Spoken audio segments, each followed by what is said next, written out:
Voilà, bonjour. Aujourd'hui, c'est le 15 avril.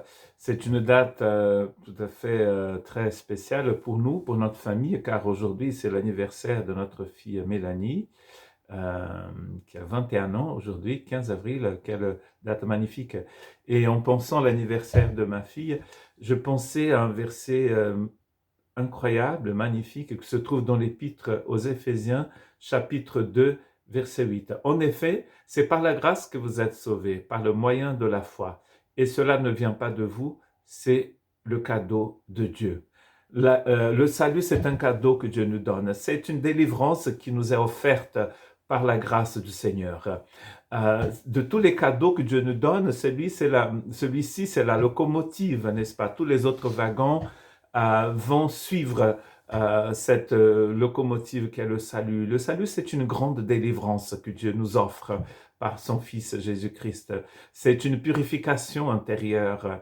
Je discutais avec quelqu'un ce matin dans notre formation, dans sa formation au baptême, que le salut nous place dans les lieux célestes. Dieu nous place chez lui, dans son royaume. Nous avons toujours les pieds sur terre, mais notre esprit est caché en Christ, comme nous dit Paul écrivant aux Colossiens 3.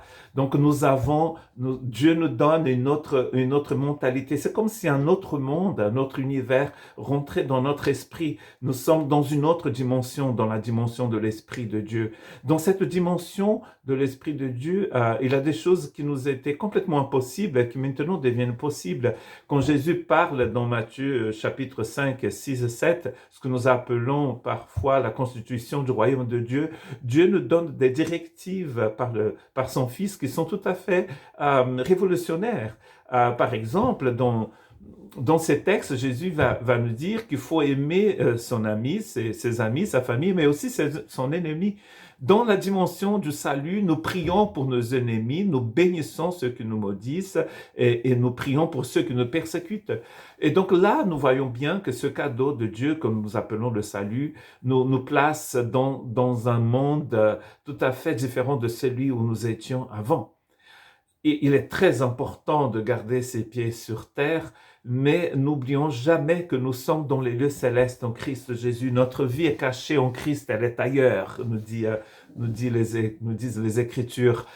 Et donc, en cette journée d'anniversaire, pour nous, pour notre famille, je voulais vous rappeler que la grâce nous a fait un cadeau immense, un cadeau incroyable, en fait, qui nous introduit à la vie éternelle, qui n'est pas une vie qui ne finit jamais. C'est pas que ça. La vie éternelle, c'est une qualité de vie. On peut même dire que cette vie éternelle, c'est notre salut. Notre délivrance, c'est d'avoir la vie éternelle. Car quand nous avons la vie éternelle, nous pouvons aimer nos ennemis. Nous pouvons prier pour ceux qui nous persécutent. Nous avons une autre façon de parler, un autre rapport à la vie et aux personnes. Nous allons apprendre à aimer le Seigneur et à aimer les gens. Pas à aimer les gens comme on nous a aimés, comme on nous a appris à aimer, mais à aimer les gens comme Dieu aime. Est-ce que vous connaissez un cadeau plus précieux que cela? Et voilà, le cadeau que la grâce nous fait, c'est que la grâce nous donne le salut que se trouve en Christ Jésus, un changement complet. Je mettrai mon esprit dans leur cœur, dit le Seigneur par le prophète Ésaïe et par le prophète Jérémie et le prophète Ézéchiel. Je mettrai mes lois dans leur cœur. Avant, on nous a donné un bouquin très épais, immense, plus, plus épais encore que ce dictionnaire portugais, et que le Larousse et que tous les livres réunis.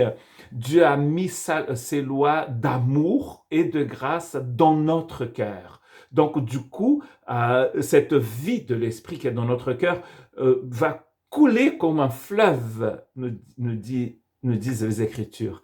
Coule comme un fleuve de notre intérieur. Nous sommes dans les lieux célestes en Christ Jésus. Le royaume de Dieu est en nous. Nous sommes dans le royaume de Dieu. Et quel cadeau magnifique, cadeau de la grâce de Dieu.